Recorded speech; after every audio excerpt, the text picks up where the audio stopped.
আসসালামু আলাইকুম ভিউয়ার্স, আমি Siam, welcome to my new blog. তো অনেকদিন ধরে খামারে কোনো আপডেট দেওয়া হচ্ছে না, তার জন্য আজকে ছোটখাটো আপডেট নিয়ে চলে আসলাম। তো আমার এই খামারের সব কিছু দেখানোর চেষ্টা করবো এই ভিডিওটিতে। তো প্রথমে যদি দেখায়, এই পাশে কই কার্প, আমাদের কই কার্প দুইটা মারা গেছে বলেছিলাম, তারপর আবার আরেকটা মারা গেছে। বর্তমানে তিনটা এখন কই কার্প আছে, বড় একটা ছোট দুইটা। তার পাশাপাশি উপরে যে অ্যাকোরিয়ামটা আছে, এই অ্যাকোরিয়াম থেকে একটা মাছ মারা গেছে, যে কানিতে আছে দেখা যাচ্ছে, এই যে পড়ে আছে।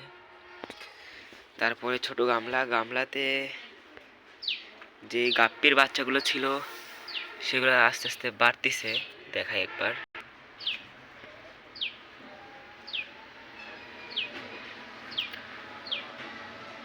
কোথায় বাচ্চা? হন্নট রাখার জায়গা নেই, তাই এখানে ফেলে থুয়ে দিয়েছে। যে বাচ্চা কিছু কিছু আছে এই সাইড দিয়ে, তো দেখা যায় না সবসময়, হঠাৎ একা বের হয় খালি খাওয়ার সময়। তার পাশাপাশি এটাতে ছিল ব্লু শ্রিম্পের কিছু বেবি, তো এটা চোখে পড়ে না, আমার নিজেরই চোখে পড়ে না, আপনাদেরকে কী বলবো। তারপরে ছিল এখানে কিছু গাপ্পি, 2 থেকে 3টা বেঁচে আছে, বাকি সব মারা গেছে এখানকারগুলা। এখানকারগুলাও খারাপ অবস্থা আছে, তাও মোটামুটি বেশিরভাগগুলো বেঁচে আছে। ইলেকট্রিক ব্লু আল্লাহর রহমতে কিছু হয় নাই, সবগুলাই সহি সালামতে আছে। বাচ্চা আছে বেশিরভাগ, কোনো বড় অ্যাডাল্ট পেয়ার নাই, সবগুলাই বেবি।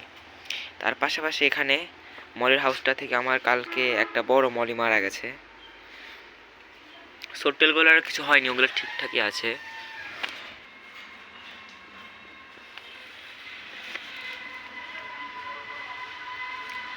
সব গাছ সরিয়ে আমরা দিয়েছি ছোট 2টা ককশিটে। এখানে সেই বেলুন মলের বাচ্চা অ্যান্ড ব্লু হেড সামুরাই কিছু আছে।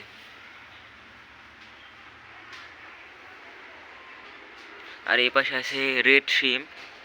তো এগুলো পানি কমে গেছে, পানি দেওয়া লাগবে, পানি দিয়ে দিব একটু পরে। ওই পাশে সেটাপে অনেক পাতা পড়ছে, এর পরে পরিষ্কার করতে হবে, এগুলা পরিষ্কার করে আমি একটা ভিডিও দিচ্ছি এটার। অ্যান্ড এই পাশে যদি যাই, এটা হচ্ছে সেকেন্ড ব্যাচের 24K গোল্ড কাপ্পির বাচ্চা, অ্যান্ড ফার্স্ট ব্যাচ আছে হচ্ছে এখানে।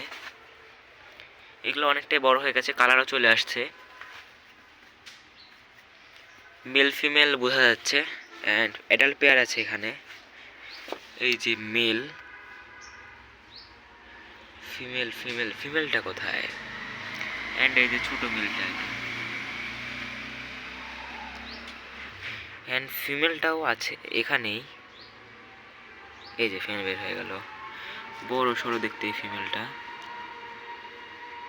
এই যে।